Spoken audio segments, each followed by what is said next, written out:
이 주얼리 귀금속 산업이 참 이상했어요.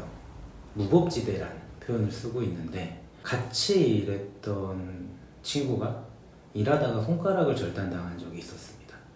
그 친구가 산재 처리 하나 받지 못하고 피해 노동자로 삶을 살아온 걸 눈으로 목격했었고, 노동자로서 단 한 번도 쉬지 못하고, 우리가 늘 다루는 화공약품들이 어떤 물질인지 어떻게 사용돼야 되는지 알 수 없어서 양잿물로 손을 닦던 기억도 참 많습니다.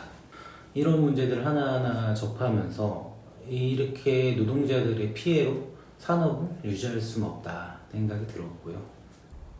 노동조합이 싫다고 이렇게 하루아침에 폐업을 넘어서 도망갔습니다. 어처구니가 없습니다. 부당해고가 있었습니다.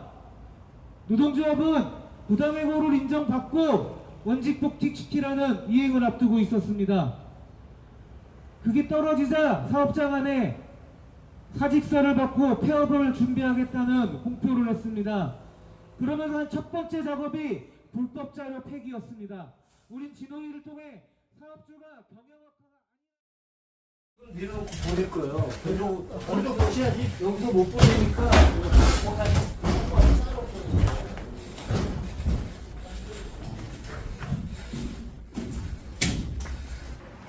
노동자분들이 열심히 싸우셔서 이제 서울 진호위에서 부당해고를 인정하고 원직 복종을 시켜라 하는 명령이 떨어졌습니다.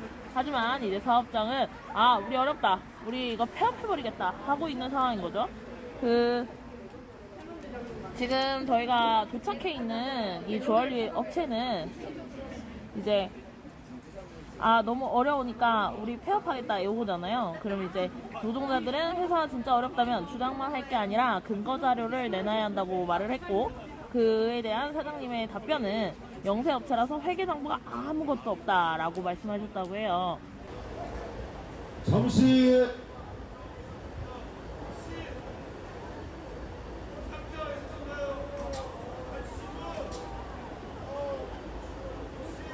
그렇습니다. 옆에 이렇게 써 있습니다.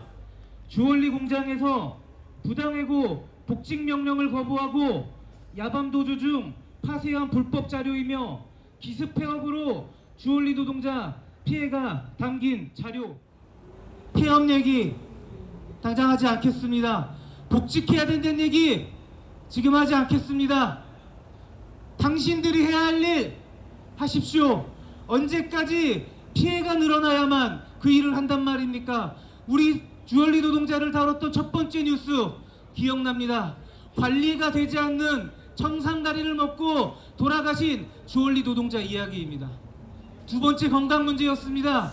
녹석병원에 가서 무작위로 노동자들 건강검진을 실시했더니 25% 이상 폐질환이 있다고 나옵니다. 이 모든 것들 하나하나 노동부가 해야 될 일입니다. 알게 된 거는 처음 농성장에 와서 걸려있는 설문지들을 보고 알게 되었거든요. 근데 정말 이제 인터넷에서 그러잖아요. 4대 보험을 해주지 않는 직장 다니지 말아라. 그건 정말 최악의 직장이다 라고 하는데, 그것도 안 주고 휴가도 제대로 주지 않고 월급도 현금으로 준다고 하고, 막 정말 인터넷에서 말하던 것보다 더 최악의 노동 환경을 가지고 있다는 사실 자체가 믿기지 않았던 것 같아요. 여기 걸려있는 것들을 얘기해 보겠습니다. 연차휴가를 사용할 수 있나? 연차휴가가 없으며 연차 수당도 없다. 임금 지급 형태는 어떠한가? 현금으로 몰래 받는다. 현재 본인은 4대 보험에 가입되어 있는가? 가입되어 있지 않다. 산업안전보건교육을 받고 있는가? 받아본 적 없다. 단순한 내용입니다. 하지만 실제 고용노동부에서 발표한 자료에는 더 많은 것들이 있습니다. 우리가 요구하는 근로기준법을 준수해라, 이 얘기가 과연 얼마나 흐른 이야기입니까? 그때나 지금이나 관의 청의 반응들, 우리의 요구점들 되게 우습잖아요. 근로기준법을 지켜라, 건강검진 실시해라, 유령처럼 남을 수 없다. 딱 그 한마디인 겁니다. 그래서 참 이대로 산업이 갈 수는 없다. 우리 요구가 당장 관철돼야 된다 생각했습니다.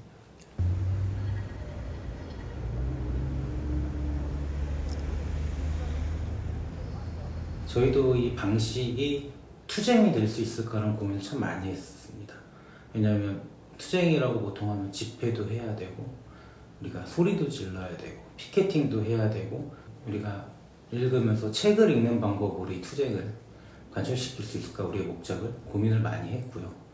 하지만 한 회차 한 회차 진행될수록 우리가 보통 하던 집회나 투쟁의 방식들처럼 아니면 그 이상처럼 분노와 연대시민들의 눈물과 이 붕괴를 같이 보았습니다. 그러면서 그 시대와 지금 시대에 정말 달라지지 않은 현실들 다시 공감하면서 같이 분노했던 참 알찬 시간이었습니다. 제대로 된 연대는 평전일기 때부터 보게 된 것 같아요. 그때나 지금이나 다르지 않다. 그게 가장 많이 생각이 났고 이번에는 꼭 업계 전체 근로감독이라는 결과를 꼭 만들고 우리가 철수를 하겠다라는 생각도 많이 했던 것 같습니다. 저는 오히려 평전일기를 하면서 생기는 화나 슬픔 같은 게 투쟁에 굉장히 많은 도움이 됐다고 생각해요. 아직도 이런 일들이 일어나고 있구나 같은 감각이라던가 이제 이 사람들이 아직도 여기서 치열하게 싸우고 있구나 같은 생각들이 굉장히 많은 도움이 됐던 것 같습니다. 사실 그 약간 분필 찍고 싶어가지고 분필 찍고 근데 뭐 이게 날아왔어. 이게 너무 잘 찍힌 것 같아서 너무 좋아. 이게 너무 웃겨. 이 대화 다 들어갔을 것 같아서 너무 리얼리티다.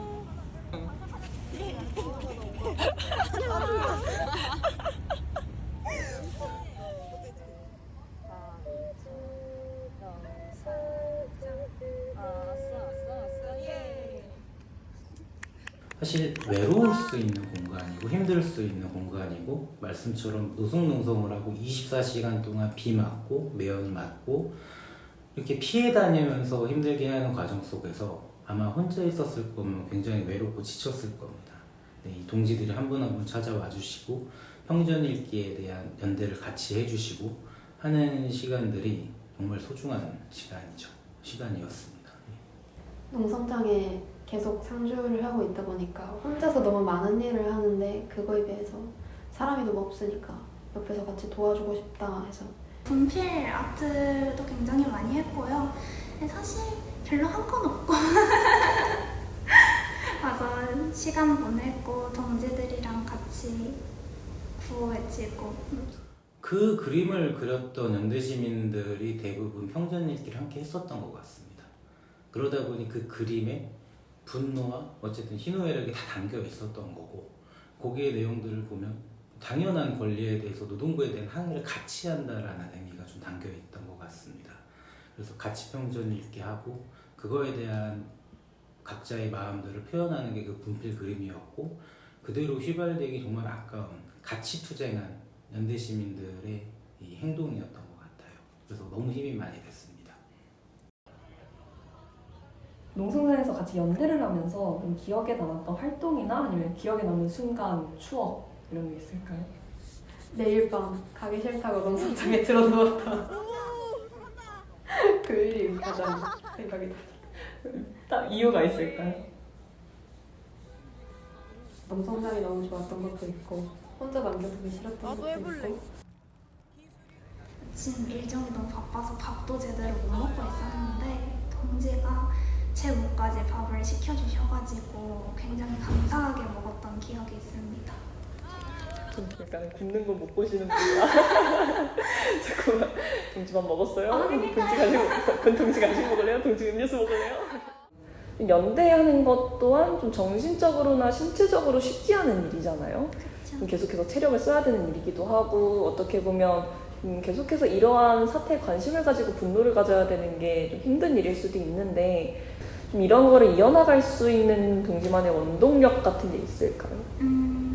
타인이 아니라는 감각 자체가 굉장히 큰 원동력이 되는 것 같아요. 사실 이제 뉴스나 SNS에서 산재가 일어났다, 사람들이 파업 중이다 이런 걸 보면은 아 이런 일이 있구나, 아 조금 안 됐다, 어떻게 도울 수 있는 방법이 없을까 정도로 끝나는데 막상 현장에 와서 직접 싸우고 있는 그 사람들을 보면요, 아 이 사람들도 나와 같은 주변 사람들이고 똑같이 힘들어하고 똑같이 그 불편함들을 다 감수하면서 싸우고 있는 거구나 라는 생각이 되게 크게 들더라고요.